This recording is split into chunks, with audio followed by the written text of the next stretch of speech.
BISMILLAHIR RAHMANIR RAHIM. And today I just wanted to talk to you briefly about the concept of mindful fasting, which is a way to feed your soul during the month of Ramadan using the idea of mindfulness. Now, mindfulness was defined by a professor at Harvard University named Ellen Linker in a really simple way, where she said that life consists of moments and nothing more. And so when you make the moments matter, then it all matters. And so the idea of taking advantage of the present moment is important in our daily lives for sure, but it's never more important than during the month of Ramadan when our deeds are multiplied so tremendously.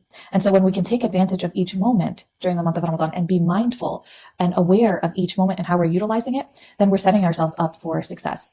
And so the idea of mindful fasting can really enrich our experience this Ramadan, inshallah. So what does mindful fasting really mean?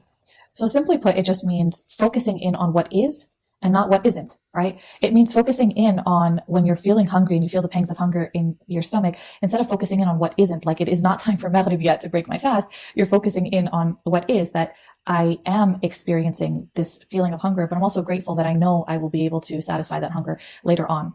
And that every time I'm experiencing this is a struggle from Allah SWT that I'm getting rewarded for, right? So in focusing in on what is instead of on what isn't, suddenly that moment becomes really rewarding and reconnects you with Allah SWT.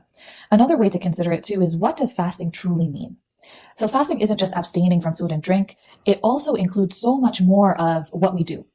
So for example, fasting with our eyes, right? What we're choosing to see, what we're choosing to look at. Fasting with our hands, what are we allowing our mouths to click on our computer throughout the month of Ramadan? Fasting with our mouths, not just in terms of food and drink, but also what's coming out of our mouths and how we're interacting with the people in our lives, especially the people closest to us. When we can be mindful of how we use each present moment, and when we can be mindful of how we use each part of ourselves throughout this month of Ramadan, then every single moment, no matter what we're doing, can become an act of worship and can reconnect us with Allah subhanahu wa ta'ala in a very empowering and fulfilling and really meaningful way, inshallah. And so just focus in on the present moment, focus in on what is, and that's the concept of mindful fasting, and inshallah it'll be something beneficial for us throughout this month.